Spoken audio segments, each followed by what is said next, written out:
Hello class, this is Miss Anna. We're going to talk about literary technique today. A story without literary technique is like pasta sauce without spice, or tea without milk. Alright, so we are going to start with a story you've probably heard of. It's called The Professor and the Flea, and it's by Hans Christian Andersen, who also wrote The Little Mermaid. We're going to start by telling the story with as little literary technique as possible. There was an old man and a little boy.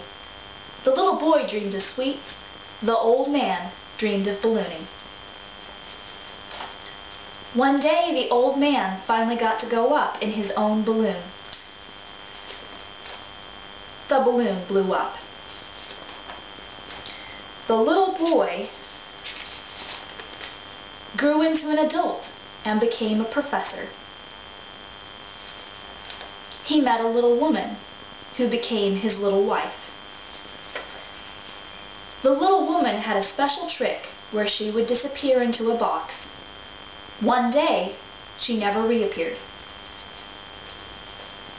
All that the professor had left was his performing flea.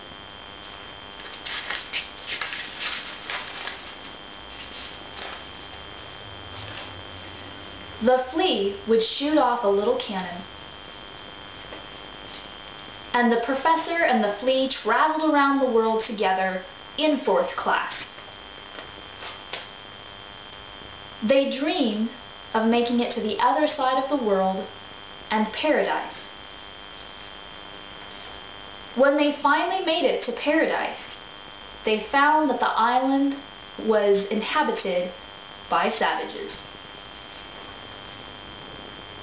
The princess of the savages, or the natives, fell in love with the flea and kept him as her own particular pet. The professor told the natives that if they gave him silk, needle and thread, he would create a huge cannon that the flea could shoot off. Of course, what he made instead was a balloon. The professor said, "I need the flea." Even as the balloon got bigger, the professor said, "I need the flea."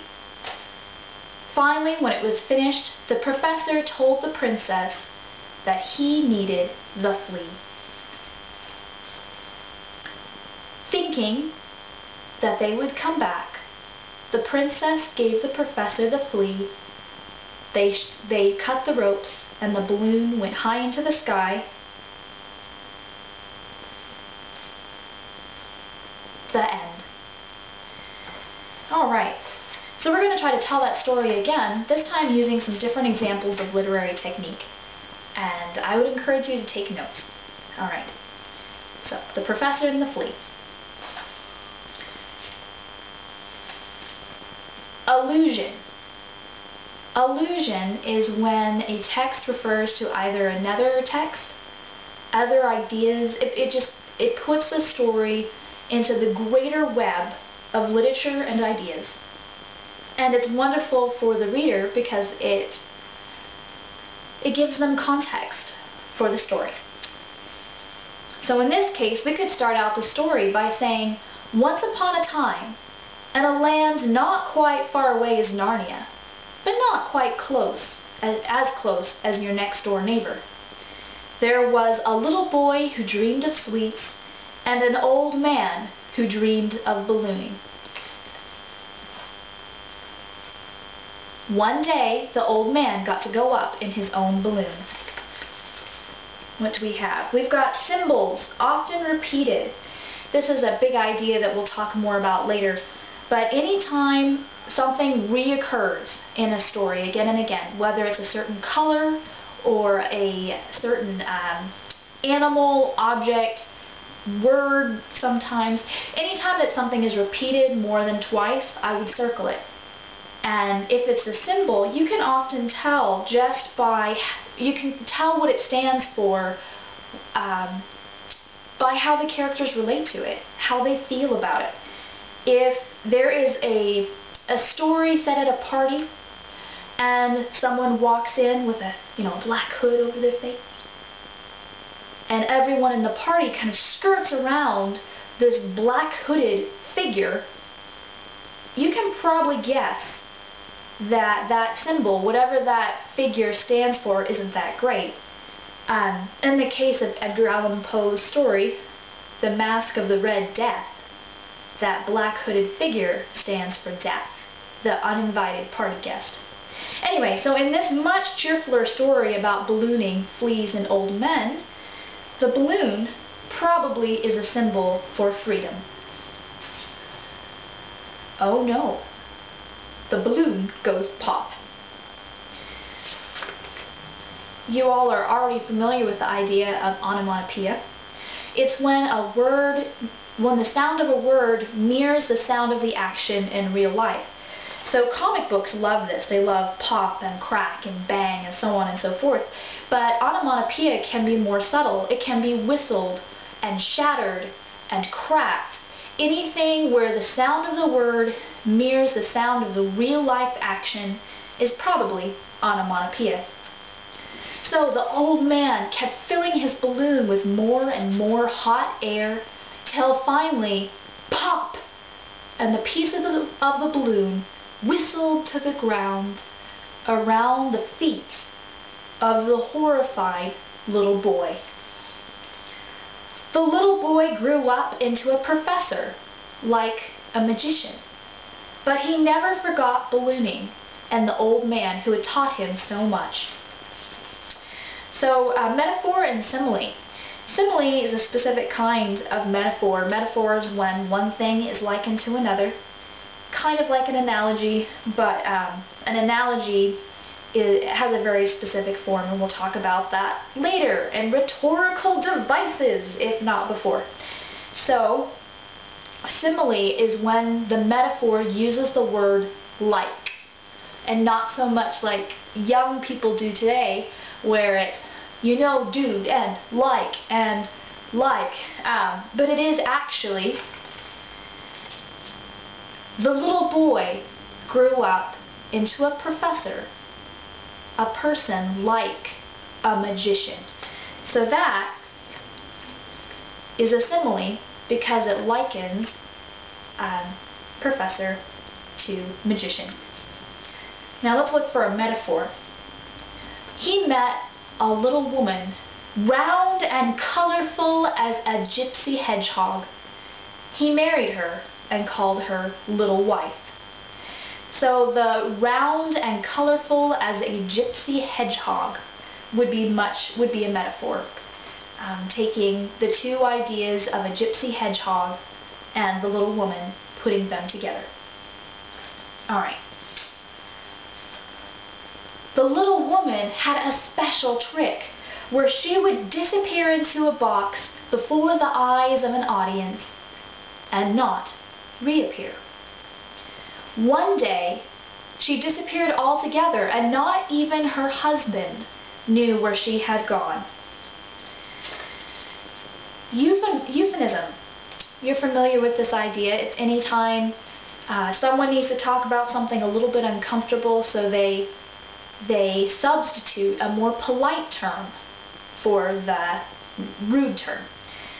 So, in the story, the little woman leaves the professor. It's very sad. She doesn't even say goodbye. So by using a euphemism such as, the little woman disappeared altogether, we soften the blow a little bit of saying, the little woman got so angry and discontent that she left the professor altogether. Other common euphemisms are things such as number two. Well, I mean, there's a whole bunch of euphemisms. You're already familiar with this. We won't spend time on it. Okay. The little woman disappeared altogether. That only left the professor with the flea. Oxymoron. That is when two words side by side seem to contradict one another. So, vegetarian vampire, That doesn't make much sense, does it? That's an oxymoron. But somehow an oxymoron manages to be true. So in this case, we could say charitable flea. And that would be a kind of oxymoron because we don't think about fleas as having a big heart at all. And of course, physically they don't. So, oh yes, and an oxymoron manages to be true, even despite the contradiction. Alright, so that left the professor with only his friend, the charitable flea, who would perform as part of their show.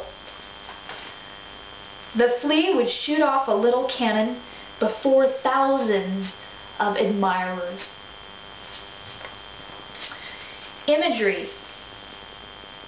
Imagery is when the writer allows the picture to come to life for the reader. Imagery depends on things like detail, color, specific diction, connotation, and denotation. We will talk about connotation and denotation in just one second. So in this case, we need to paint the picture of the flea and the cannon shooting off a little cannonball for the reader. So we might say, the little flea would stand beside his little cannon in front of thousands of open-mouthed admirers. The little flea would take the cannon, put a tiny little cannonball inside it, and then with a sudden twist of his wrist, light the cannon, and the cannonball would exit with a spurt of flame. So imagery just is everything that allows the picture to come alive for the reader. The professor and the flea would travel all across the country in 4th class on the train. Personification. Personification is when a non-living object is given human attributes, or a non-human thing is given human attributes. Generally doesn't apply to pets. You know, if we talk about pets having human characteristics, we generally mean it. But if we say,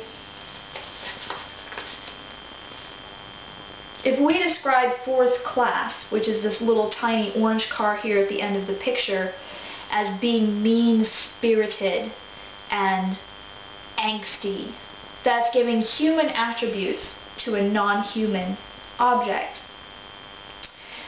Quite often poems use personification, giving human attributes to nature or love or these really big ideas that, you know, obviously aren't human. So in this story we could say the professor and the flea would travel across the country in the orange, angsty, mean-spirited car of 4th class. The professor and the flea dreamed of getting to paradise on the other side of the world. Paradox. Alright, so here, I think I said we talk about this. Paradox is a lot like oxymoron. It's just an impossible situation that somehow manages to be true. It's not as specific as oxymoron. Oxymoron is a kind of paradox. So how can we make this situation into a paradox? Alright. So the professor and the flea dreamed of getting to the other side of the world, to this place they heard of called paradise. A place where nothing bad ever happened. But still, it was in the world.